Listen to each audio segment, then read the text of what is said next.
பண்ணையெல்லாம் பொன் கொழிக்க செய்திடுவோம், அதில் பன்மடங்கு உற்பத்தியை பெருக்கிடுவோம். பண்ணையெல்லாம் பொன் கொழிக்க செய்திடுவோம், அதில் பன்மடங்கு உற்பத்தியை பெருக்கிடுவோம். உழவர் உலகம். கண்மணி போல் நெல்மணியை வளர்த்திடவே நாடும் கருத்துரைக்கும் ஒளிபரப்பை கேட்டிடுவோம். கண்மணி போல் நெல்மணியை வளர்த்திடவே நாடும் கருத்துரைக்கும் ஒளிபரப்பை கேட்டிடுவோம். என்ன இது? இந்த இறால் பண்ணைக்கு இந்த தண்ணி பத்தாது போலயே. இன்னொரு பம்பு வச்சாதான் சரியா இருக்கும். என்ன தேனு குட்டி நறுப்பிட்டு இருக்கு போலயே? ஆமா செண்பகம், இன்னொரு மோட்டார் போடுறத பத்தி யோசிச்சுட்டு இருக்கேன். அது சரி, நான் கூட நீ இறால் பண்ண போடுறேன்னு சொன்னப்ப சந்தேகமா தான் பார்த்தேன். ஆனா இப்பதானே தெரியுது நீ இதுல எவ்வளவு தீவிரமா இறங்கியிருக்கேன்னு. அட, எல்லாமே ஒரு தன்னம்பிக்கை தான் காரணம். ஒரு விஷயத்துல இறங்கணும்னு யோசிச்சுட்டா உடனே அதை செஞ்சிடணும், இல்லனா தள்ளி தள்ளி போயிட்டே இருக்கும். உண்மைதான் தேனு. நான் கூட என்னோட பண்ணையில கோழி வளர்க்க ஒரு கூண்டு தயார் பண்ணலாம்னு நினைக்கிறேன். ஒன்றும் கை கூட மாட்டேங்குது. சரி, அதை விடு. எப்ப நீ இறால் குஞ்சுகளை விட போற? அதுதான் ஒரே குழப்பமா இருக்கு செண்பகம். சந்தையில ஏகப்பட்ட பேரு இறால் குஞ்சுகளை விற்கிறாங்களா, எப்படி தேர்வு பண்றதுன்னு ஒரே சிக்கலா இருக்கு. சரியான இறால் குஞ்சுகளை தேர்ந்தெடுக்கிறது தான் இறால் வளர்ப்புல ரொம்ப முக்கியமான கட்டம். அதனால நீ இத பத்தி தெரிஞ்சவங்க கிட்ட ஆலோசனை கேட்டு தெரிஞ்சுக்கோ முதல்ல. நான் கேட்டுக்க தயாரா தான் இருக்கேன், ஆனா யாருக்கிட்ட கேட்கறதுன்னு தான் தெரியல. அப்படியா? சரி, கவலையை விடு. தண்ணியை நிறுத்திட்டு ஏன் கூட வா.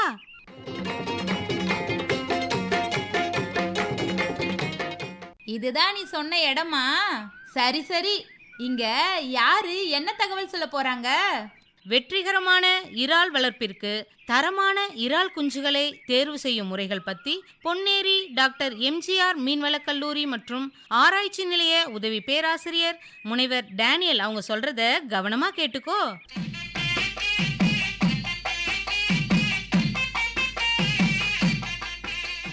சமீபத்திய ஆண்டுகளில் இறால் வளர்ப்பு தொழில் இந்தியாவின் ஏற்றுமதி வருவாய், வேலைவாய்ப்பு உருவாக்கம், வறுமை ஒழிப்பு மற்றும் பொருளாதார வளர்ச்சிக்கு குறிப்பிடத்தக்க பங்களிப்பை வழங்கி வருகிறது.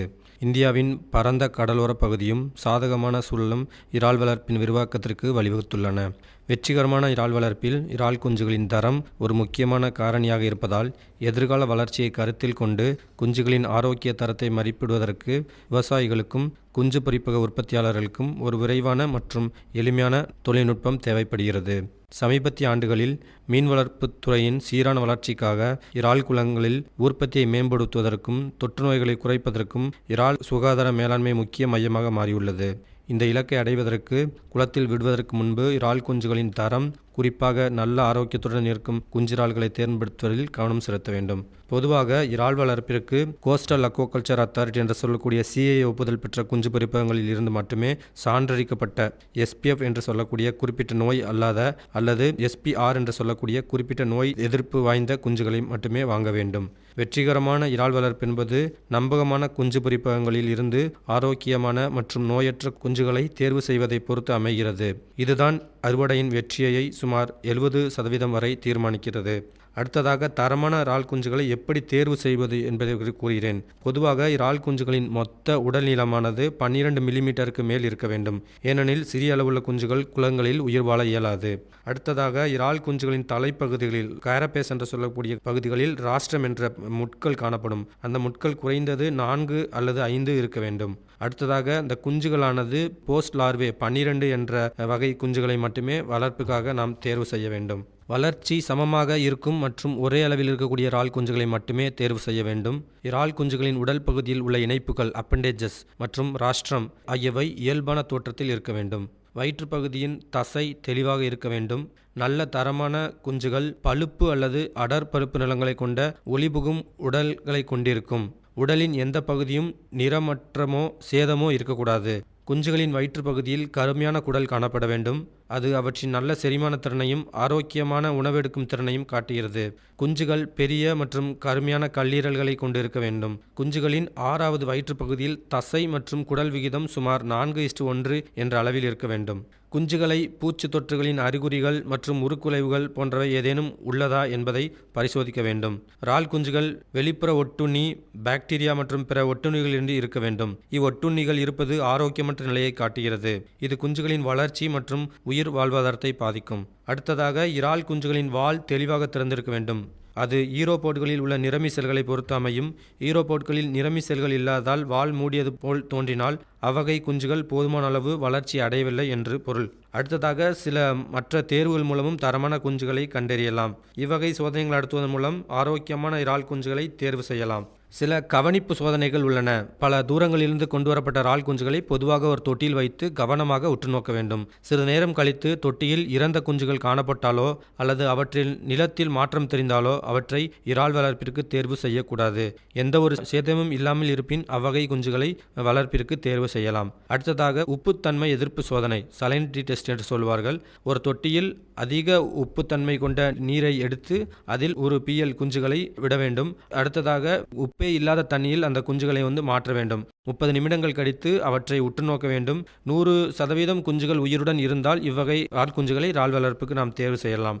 அடுத்ததாக, ஃபார்மலின் டெஸ்ட் என்று சொல்லக்கூடியவை. ஒரு தொட்டியில் சுமாராக ஒரு 100 குஞ்சுகளை எடுத்து அதில் ஃபார்மலின் 1 லிட்டர் நீருக்கு 0.25 மில்லி ஃபார்மலின் சேர்க்க வேண்டும். அடுத்ததாக, 60 நிமிடங்கள் அதாவது 1 மணி நேரம் கழித்து அவற்றை உற்று நோக்க வேண்டும். இவைகளில் 90% குஞ்சுகள் உயிருடன் இருந்தால் அவ்வகை இறால் வகைகள் மட்டுமே நாம் இறால் வளர்ப்புக்கு தேர்வு செய்யலாம்.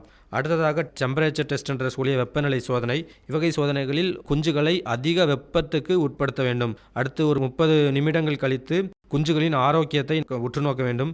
மீன்களின் ஆரோக்கியம் சரியாக இருந்தால் அவ்வகை இறால் குஞ்சுகளை நாம் வளர்ப்பிற்கு தேர்ந்தெடுக்கலாம். அடுத்ததாக, ஸ்டார்வேஷன் டெஸ்ட் என்று சொல்லக்கூடிய பட்டினி சோதனை. சுமாராக ஒரு 100 குஞ்சுகளை எடுத்து ஒரு 24 மணி நேரம் எந்த ஒரு உணவும் இடக்கூடாது. 24 மணி நேரம் கழித்து குஞ்சுகளை உற்று நோக்க வேண்டும். இவ்வாறு உற்று நோக்கும் பொழுது அவை இயல்பு நிலையில் இருப்பின் அவ்வகை குஞ்சுகள் வளர்ப்பிற்கு மிகவும் தகுதியாக இருக்கும். அடுத்ததாக, பிஹேவியரல் டெஸ்ட். குஞ்சுகளை வெளிப்புற தூண்டுதலுக்கு விரைவாக செயல்படுத்த வேண்டும். மேலும் வலிமையாகவும் சுறுசுறுப்பாகவும் இருக்க வேண்டும்.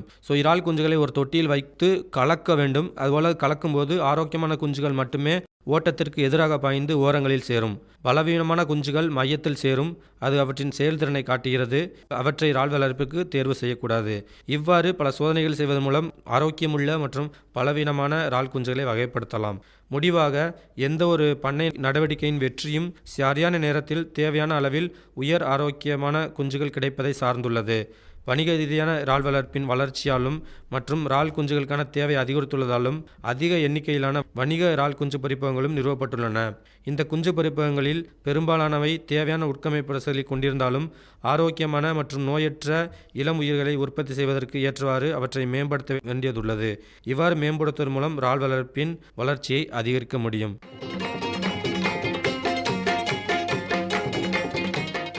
வெற்றிகரமான இறால் வளர்ப்பில் தரமான இறால் குஞ்சுகள் தேர்வு செய்யும் முறைகள் பற்றி பொன்னேரி டாக்டர் MGR மீன்வளக் கல்லூரி மற்றும் ஆராய்ச்சி நிலைய உதவி பேராசிரியர் முனைவர் டேனியல் அவங்க சொன்னது உனக்கு புரிஞ்சுதா?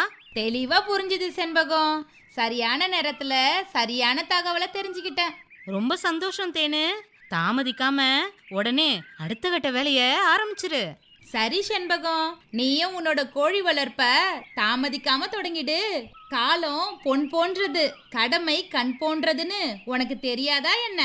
நீயே சொல்லிட்டல, அதுக்கான வேலைய நான் உடனே ஆரம்பிச்சிடுறேன்.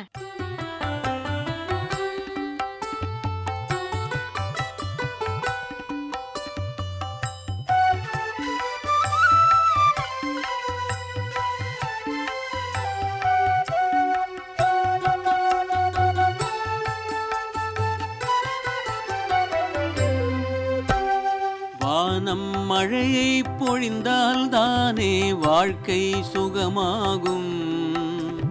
மண்ணில் ஈரம் இருந்தால்தானே மனசும் இதமாகும். வானம் மழையை பொழிந்தால்தானே வாழ்க்கை சுகமாகும். மண்ணில் ஈரம் இருந்தால்தானே மனசும் இதமாகும்.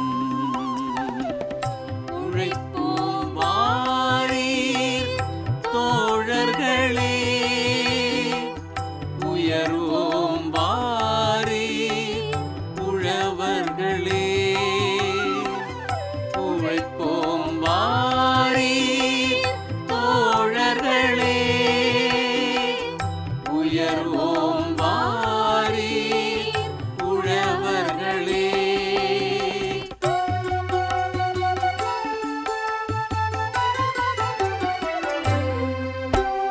பூமி வளமாயிருந்தால் தானே பயிர்கள் தலை காட்டும். பொறுப்பாய் நாமும் உழைத்தால் தானே புன்னகை முகம் காட்டும். பூமி வளமாயிருந்தால் தானே பயிர்கள் தலை காட்டும். பொறுப்பாய் நாமும் உழைத்தால் தானே புன்னகை முகம் காட்டும். உழைப்போம் வாரீர் தோழர்களே, உயர்வோம் வாரீர் உழவர்களே, உழைப்போம் வாரீர் தோழர்களே,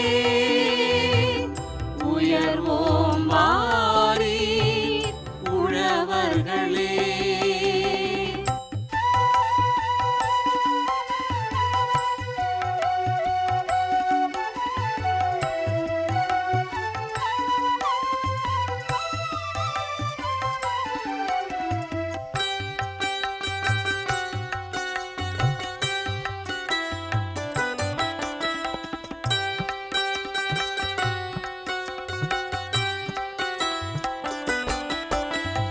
விவசாயத்தை சிறப்பாய் செய்ய பாசனம் அவசியமே. இன்றைய நாளில் மிகவும் முக்கிய தண்ணீர் சிக்கனமே. விவசாயத்தை சிறப்பாய் செய்ய பாசனம் அவசியமே. இன்றைய நாளில் மிகவும் முக்கிய தண்ணீர் சிக்கனமே. தெளிப்பு நீரில் பாசனம் செய்தால் தேவை குறைவாகும், தண்ணீர் தேவை குறைவாகும். சொட்டு நீரில் பாசனம் செய்தால் களைகள் குறைவாகும், தண்ணீர் செலவும் குறைவாகும்.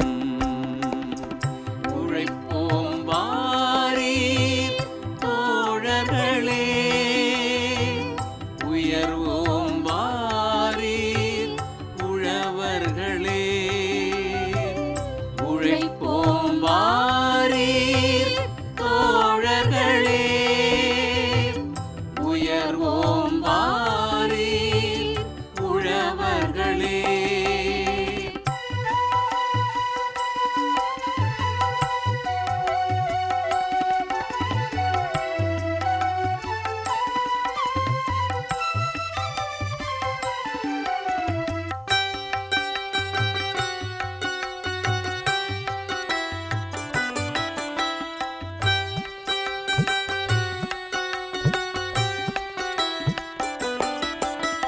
நீர்வளம் நிலவளம் காப்பதனாலே நிம்மதி கிடைக்கிறது.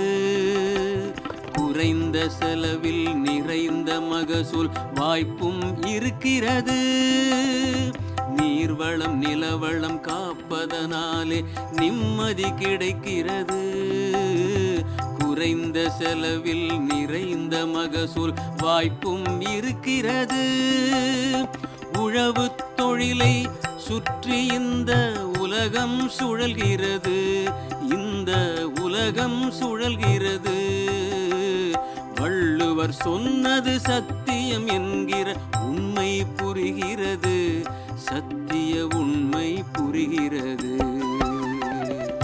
உழைப்போம் வாரீர் தோழர்களே, உயர்வோம் வாரீர் உழவர்களே, உழைப்போம் வாரீர் தோழர்களே, உயர்வோம் வாரீர் உழவர்களே.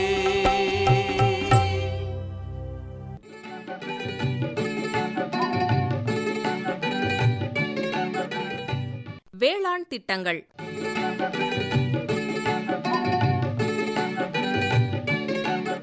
வேளாண் இயந்திரமயமாக்கலுக்கான அரசின் திட்டங்கள். விவசாய உற்பத்தி திறனை அதிகரிப்பதில் வேளாண் இயந்திரமயமாக்கல் முக்கிய பங்கு வகிக்கிறது. விவசாயத்தை நவீனமயமாக்கல், விவசாய உற்பத்தி திறனை மேம்படுத்துதல் ஆகியவற்றின் மூலமாக கிராமப்புறங்களை செழிப்படைய செய்வதால் இந்தியாவில் வேளாண் இயந்திரமயமாக்கல் வரவேற்பை பெற்றுள்ளது. இதனை கருத்தில் கொண்டே நமது இந்திய அரசாங்கம் வேளாண் இயந்திரமயமாக்கலை அதிகரிக்க செய்ய பல்வேறு முயற்சிகளை மேற்கொண்டு வருகிறது. வேளாண் இயந்திரமயமாக்கலுக்கான துணை திட்டம் மூலம் பண்ணை இயந்திர பயன்பாட்டை ஊக்குவிக்க அரசு முயற்சித்து வருகிறது. குறிப்பாக சிறு மற்றும் குறு விவசாயிகளிடையே வேளாண் இயந்திரமயமாக்குதலை ஊக்குவிக்கிறது. இந்த திட்ட நிதியை மத்திய மாநில அரசுகள் முறையே 60-40 என்ற விகிதத்தில் பகிர்ந்து கொள்கின்றன. இந்த திட்டத்தின் மூலம் ஆதி திராவிடர், பழங்குடியினர், சிறு குறு மற்றும் பெண் விவசாயிகளுக்கு 50% மானியமும், இதர விவசாயிகளுக்கு 40% மானியமும் வழங்கப்படுகின்றன. ஆதி திராவிட பழங்குடியினர் அல்லாத இதர வகுப்பில் உள்ள சிறு குறு விவசாயிகளுக்கு விசை களை எடுக்கும் கருவி மற்றும் நெல் நாற்று நடவு செய்யும் இயந்திரம் வாங்க கூடுதலாக மாநில நிதியிலிருந்து 10% மானியம் வழங்கப்படுகிறது. கிராமப்புற தொழில் முனைவோர்கள், பதிவு செய்யப்பட்ட விவசாய சங்கங்கள், விவசாய கூட்டுறவு சங்கங்கள், சுய உதவி குழுக்கள், உழவர் உற்பத்தியாளர் அமைப்புகள் போன்றவற்றிற்கு வட்டார அளவிலான வேளாண் இயந்திர வாடகை மையம் அமைக்க 40% மானியமும், கிராம அளவிலான வேளாண் இயந்திர வாடகை மையம் அமைப்பதற்கு 80% மானியமும் வழங்கப்படுகிறது.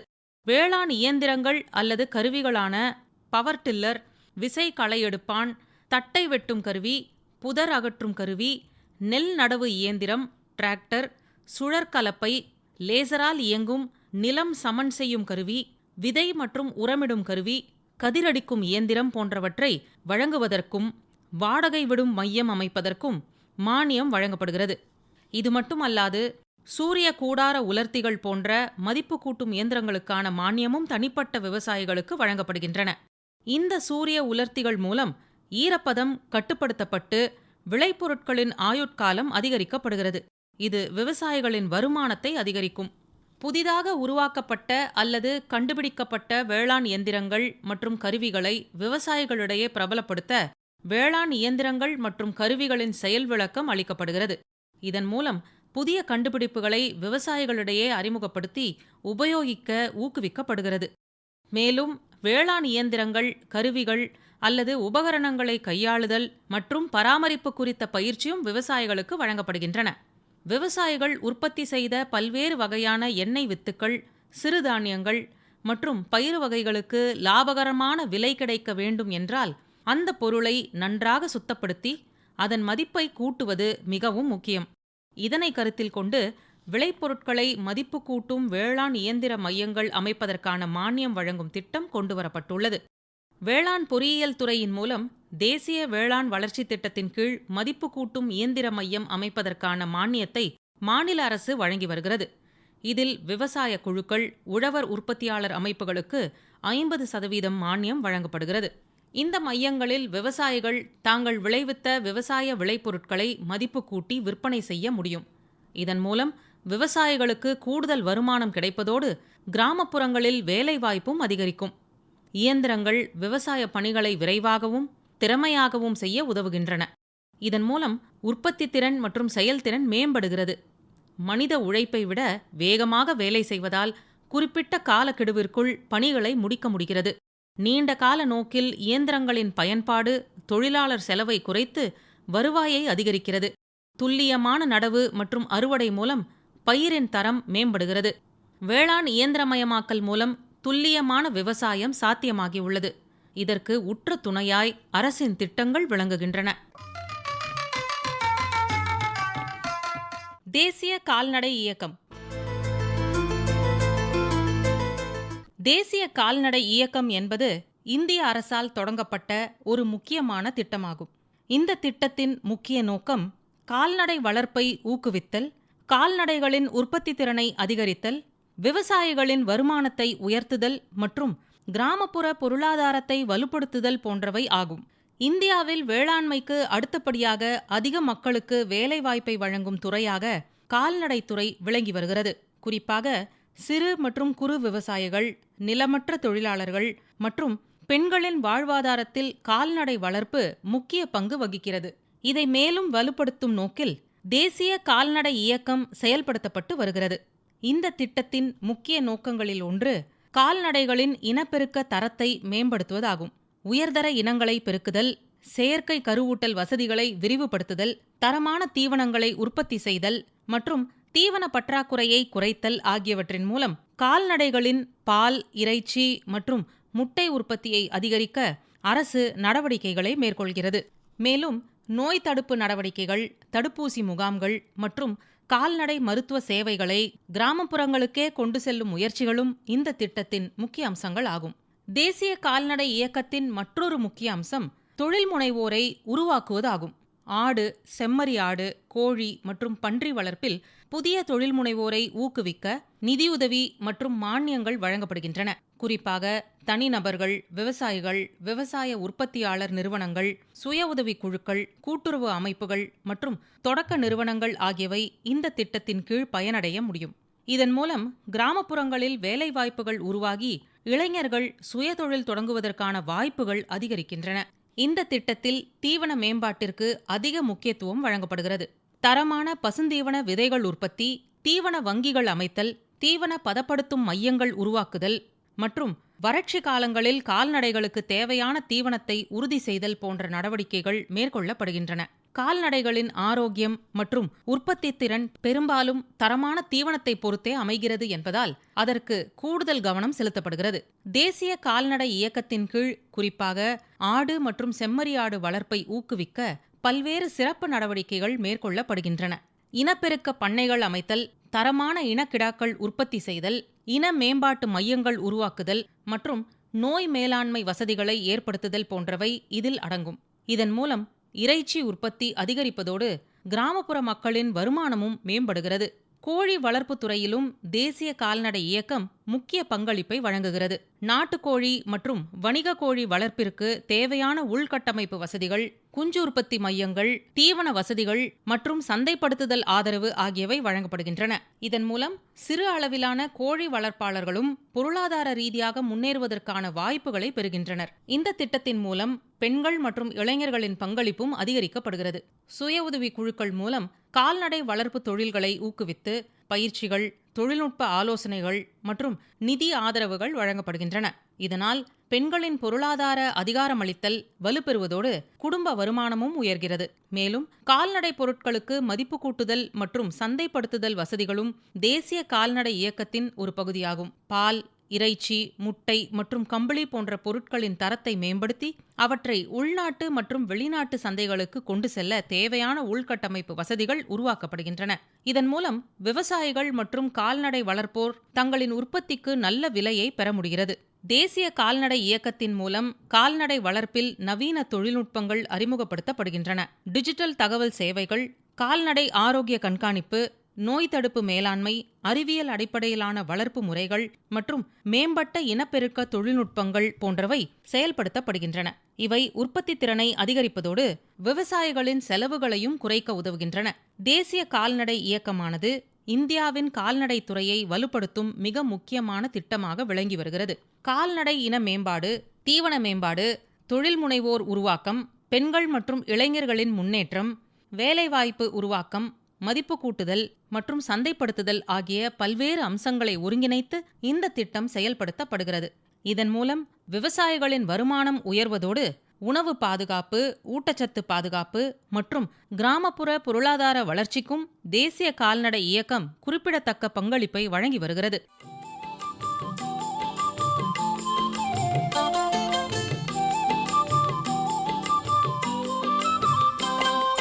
மனிதருக்கு பணிபுரியும் கால்நடை, ஏமாடுகள் தான் முன்னேற்றத்தின் அடிப்படை.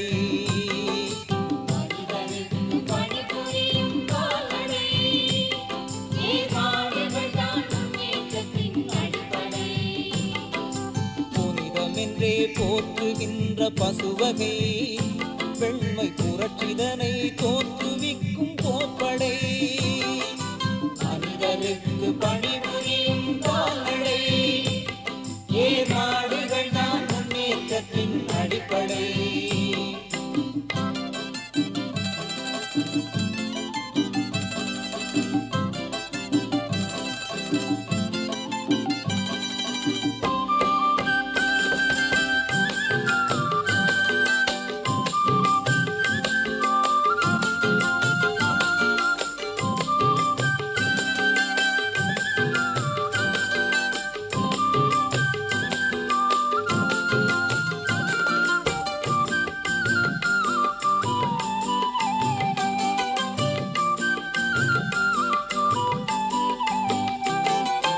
உழவருக்கு என்று செல்வம் ஆவது அந்த ஆடு மாடு கோழி பன்றி போன்றது.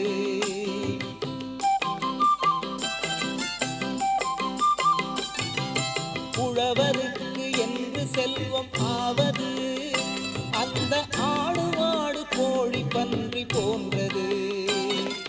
நன்மைதனை நாடி வரவேற்பது கால்நடைகளை தான் முறையோடு வளர்ப்பது. கால்நடைகளை தான் முறையோடு வளர்ப்பது. மனிதனுக்கு பணிபுரியும் கால்நடை ஏமாடுகள் தான் முன்னேற்றத்தின் அடிப்படை. புனிதமென்றே போற்றுகின்ற பசுவகை பெண்மை புரட்சிதனை தோற்றுவிக்கும் போர்ப்படை. மனிதருக்கு பணிபுரியும் கால்நடை ஏமாடுகள் தான் முன்னேற்றத்தின் அடிப்படை.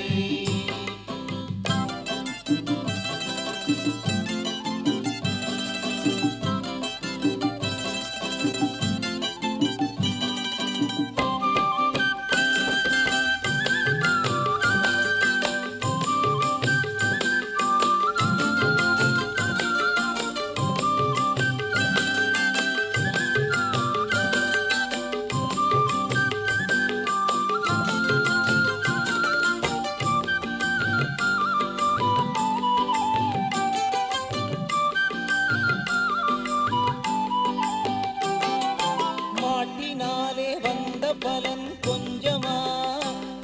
அவை மிகுந்திருந்தால் நாட்டில் என்ன பஞ்சமா?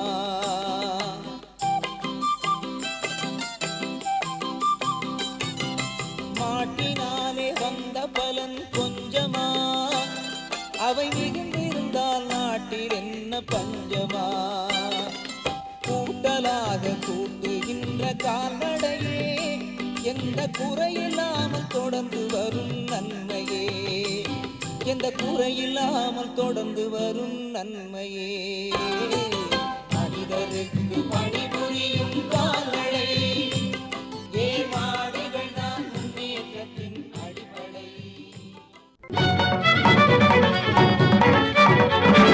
உண்ணும் பொருள் அத்தனையும் விளைத்திடுவோம். நித்தம் உழைப்பால் நில மகளை வணங்கிடுவோம். அமைப்பில் உதவி ஏ சூரியகுமார். உண்ணும் பொருள் அத்தனையும் விளைத்திடுவோம். நித்தம் உழைப்பால் நில மகளை வணங்கிடுவோம். அமைப்பு எஸ் முருகேசன். பொட்டலையும் பூம்பொழிலாய் திருத்திடுவோம். அதற்கு புத்தம் புது முறைகளையும் புகுத்திடுவோம். பொட்டலையும் பூம்பொழிலாய் திருத்திடுவோம். அதற்கு புத்தம் புது முறைகளையும் புகுத்திடுவோம். இத்துடன் இன்றைய உழவர் உலகம் நிகழ்ச்சி நிறைவு பெறுகிறது. பட்டி தொட்டி சொர்க்கமாக பாடுபட்டே நம் பாரத சமுதாயத்தை உயர்த்திடுவோம். பட்டி தொட்டி சொர்க்கமாக பாடுபட்டே நம் பாரத சமுதாயத்தை உயர்த்திடுவோம்.